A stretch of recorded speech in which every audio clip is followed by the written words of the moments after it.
Assalamualaikum warahmatullahi wabarakatuh. Bismillahirrahmanirrahim. Alhamdulillah wassalatu wassalamu ala Rasulillah wa ala alihi wa ashabihi wa mawala amma ba'du. Jamaah yang dimanapun berada, mari kita sama-sama meneruskan kajian kitab Safinatun Najah. Mudah-mudahan kita diberikan ilmu yang manfaat berkah. Amin ya rabbal alamin. Sebelum kita membaca kitab, mari kita sama-sama menghadiahkan suratul Fatihah yang kita hadiahkan ke musonef. Mudah-mudahan diberikan ilmu yang manfaat. Amin ya rabbal alamin berkah. Al-Fatihah. A'udzu billahi minasyaitonir rajim. Bismillahirrahmanirrahim. Alhamdulillahirabbil alamin. Ar-Rahmanir-Rahim. Maliki yaumiddin. Iyyaka na'budu wa iyyaka nasta'in. Ihdinas siratal mustaqim. Shiratal ladzina an'amta 'alaihim ghairil maghdubi 'alaihim waladdallin. Amin. Faslun. Qala mu'allif rahimallahu ta'ala wa nafa'ana bihi wa bi ulumi fid dharain. Amin. Amin ya rabbal alamin. Faslun ay hadha faslun. Alladhi yadhuru minan najasati thalathatun al-khamru idha takhallalat binafsiha wa jildul maitati idha tubiha wa masara hayawana. Fasal ini membahas tentang masalah perkara atau benda-benda najis bisa menjadi suci. Ya. Dalam kehidupan kita tidak lepas yang namanya perkara yang suci dan perkara yang najis. Dalam pasal ini dibahas tentang masalah perkara najis itu bisa menjadi suci. Salah satu yaitu ada 3. Al-khamru idza takhallalat binafsiha. Khamr dengan sendirinya menjadi cuka. Perasan anggur yang diendapkan, ya, yang dibiarkan kemudian menjadi khamr. Khamr yaitu perkara yang najis yang memabukkan, hukumnya haram untuk dikonsumsi, tapi bisa dibiarkan, perasan anggur itu dibiarkan dengan sendirinya menjadi cuka, maka hukumnya menjadi suci. Jadi perkara itu yang asalnya najis kemudian dengan sendirinya, ya, tanpa dicampuri dengan perkara-perkara, maka hukumnya menjadi suci. Tapi kalau perasan anggur itu dibiarkan kemudian dicampuri dengan perkara yang suci, kalau terus-menerus menjadi khamr dan terus-menerus menjadi cuka, maka ini tetap saja menjadi hukumnya najis. Jadi proses yang pertama itu adalah yang bisa menjadi suci jika perasan anggur itu dibiarkan dengan sendirinya menjadi khamr, menjadi arak, kemudian menjadi cuka dengan sendirinya, maka hukumnya menjadi suci. Yang nomor 2 adalah wajildul maitati idza dubikha. Kulit bangkai yang mati, hewan yang mati kemudian disamak.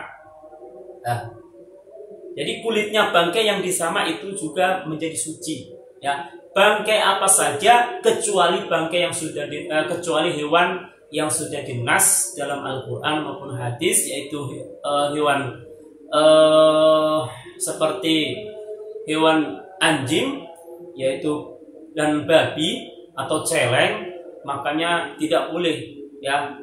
Hewan apa saja boleh bangkai hewan apa saja boleh disamak dan boleh diambil kulitnya, kecuali yaitu bangkainya atau kulitnya hewan yang sudah dinas dalam syar'i, yaitu anjing dan babi. Jadi ketika ada bangkai selain yang tadi, boleh diambil kulitnya, kemudian kulitnya dipakai, ya.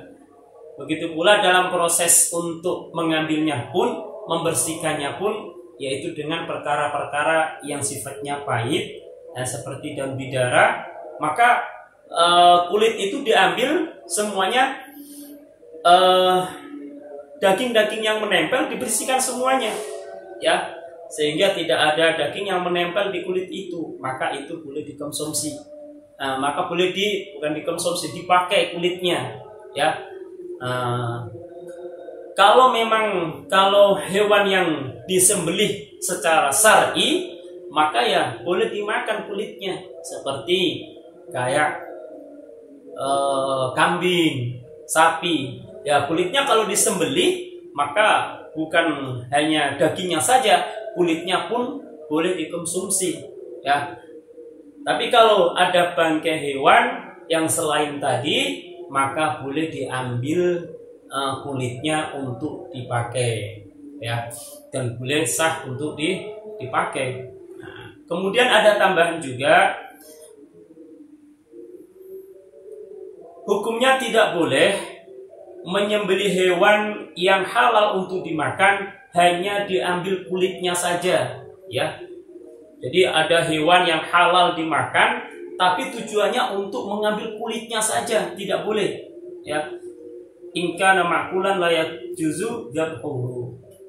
Jadi ketika menyembelih hewan, ya tujuannya adalah memakan dagingnya. Kalau tujuannya untuk mengambil kulitnya saja, ini tidak boleh. Begitu pula secara mutlak tidak boleh menyembelih hewan yang tidak halal untuk dikonsumsi hanya untuk diambil kulitnya saja. La yajuzu dzabhul mutlaqan, secara mutlak tidak boleh, ya. Hewan yang diambil dengan walaupun hewan itu tidak boleh dikonsumsi, ya, tidak halal, kemudian diambil kulitnya, ini tidak boleh. Maka tidak boleh disembelih, ya, kecuali hewan-hewan yang boleh dibunuh, ya, seperti gagak, kemudian ular, nah itu boleh. Tapi kalau hewan yang bukan halal untuk dikonsumsi kemudian disembelih hanya untuk mengambil kulitnya saja, maka ini tidak boleh. Kemudian wa masara hayawana, perkara yang najis bisa menjadi suci, yaitu barang atau tumbuh dari benda yang najis kemudian tumbuh hewan, ya, seperti ulat. Ulat itu tumbuh dari perkara yang najis, ya, atau bangkai, maka ulat itu hukumnya suci, ya. Nah, biasanya ini contoh yang halal saja, seperti kalau kita mendendeng ikan asin, ya. Mendendeng ikan asin itu biasanya kalau waktu hujan terus menerus, tidak ada panas, kemudian tumbuh ulat kecil, nah itu hukumnya juga halal, suci.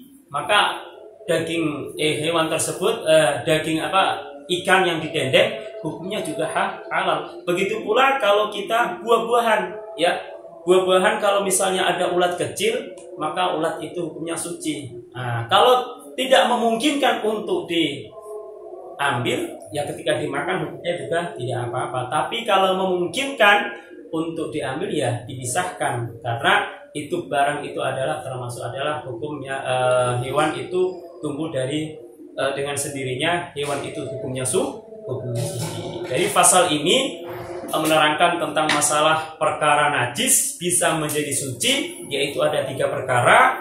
Khamr yang dibiarkan dengan sendirinya menjadi cuka, maka boleh dikonsumsi. Kemudian yang kedua adalah kulitnya bangkai yang disamak, maka boleh diambil atau dipakai. Kemudian hewan yang tumbuh dari hewan najis, maka ini bangkai, ya, bangkai itu najis, kemudian tumbuh belatung, maka belatung itu pun hukumnya adalah suci. Jamaah yang dirahmati Allah, mudah-mudahan kita bisa melanjutkan kajiannya kitab Safinatun Najah insyaallah dalam kesempatan yang lain.